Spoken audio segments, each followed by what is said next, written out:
Alright, so this is the video that we have of our NRF24L01 Rover.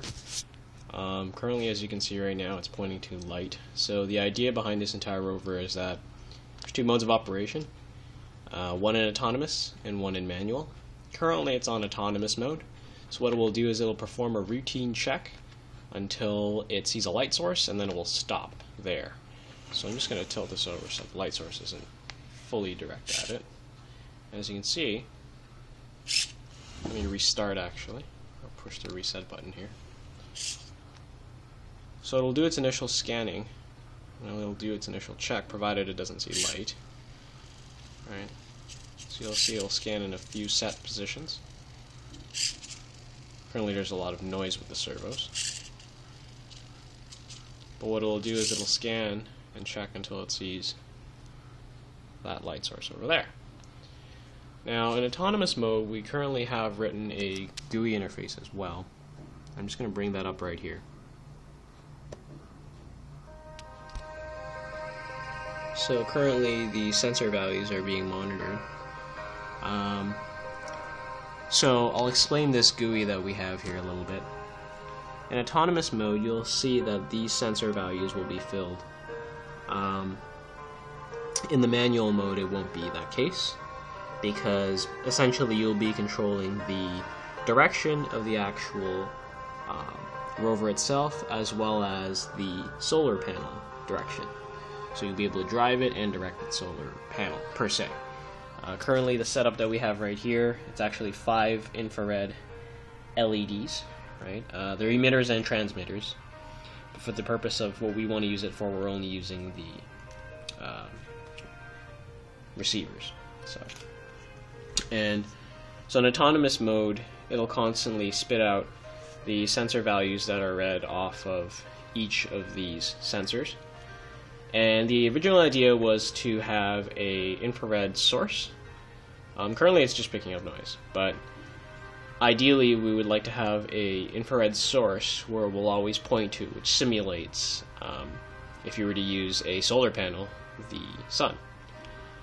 And so currently I have it here. It's all running in autonomous mode. If I turn off this light, bear with me here, it's going to be a bit dark. It'll continue its mode of operation. It'll continue scanning. And that's the idea behind it. It's supposed to find the source and hone in on it. Otherwise, it'll just endlessly perform this check algorithm that I have here. I'll show you once it's finished this one entire checking procedure, and then I'll check the front right. In the manual mode, alright, we'll be able to use this GUI interface to control both the panel direction and this.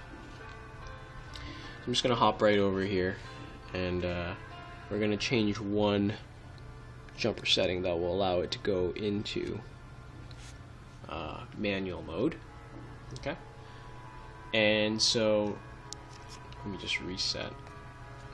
Okay, so it shouldn't be moving anymore.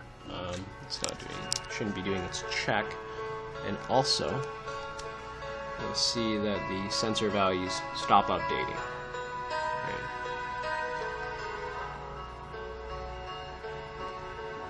I'm just going to exit out of the GUI over here, and I'm going to also switch and do the same thing, so set it to manual mode as well. And just so that it's consistent, we did it on both setups, of course. Alright, I'm going to reset this micro as well. And now, so as you can see, so I've hotkeyed everything, right? And so now I can actually drive it.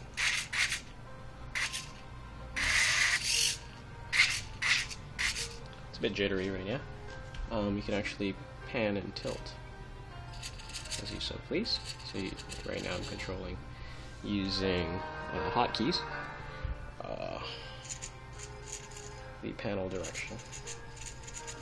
It's actually not bad. and once in a while you get spurious results. But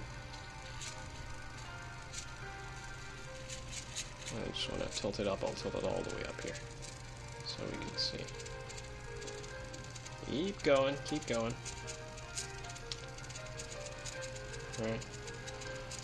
And so you'll notice there's a lot of noise currently. It's currently reading the data off the buffer. I spammed it, but essentially the idea is to be able to control the rover through the GUI interface or through hotkeys on the keyboard, and essentially be able to have two modes of operation. Well, I hope you enjoyed the video. I'll explain a little bit more about the setup later, but yeah, thanks for watching. And yes, it is Transformers music, in case you're wondering. Thank you, and I hope that you enjoyed it.